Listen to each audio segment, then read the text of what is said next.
Kaixo Julen, espero que tú y tu familia estéis bien en este tiempo tan extraño que nos ha tocado vivir. Quería enviarte estas líneas para pedirte un favor. Junto a esta carta te envío el brazalete que llevaré puesto en nuestro próximo partido. Ese día cumpliré 430 partidos con nuestro Athletic, los mismos que jugaste tú. Para mí, siempre has sido un gran referente y desde pequeño seguí muchísimos de esos partidos que jugaste. Me gustaría de alguna manera compartir junto a ti este partido y me haría mucha ilusión si pudieras firmar el brazalete que llevaré puesto. Es mi humilde forma de homenajearte y que estés presente en este día. Una vez que termine el partido, me gustaría enviarte de vuelta uno de los brazaletes. Un abrazo muy fuerte.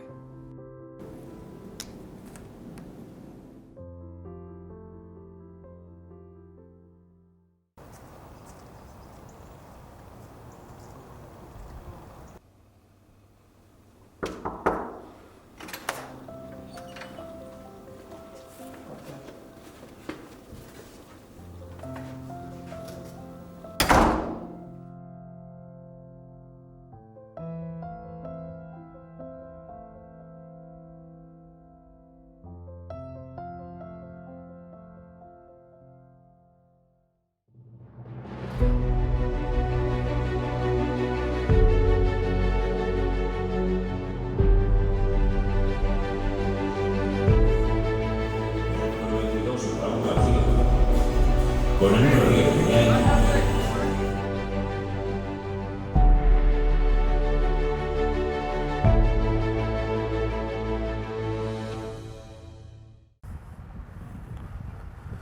Aupa Julen, soy Iker, ¿cómo estás?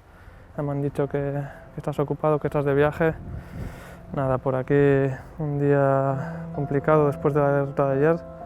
Me hubiese gustado, como bien sabes, celebrar esta cifra tan importante de partidos con los 3 puntos y con una victoria, pero no pudo ser ayer.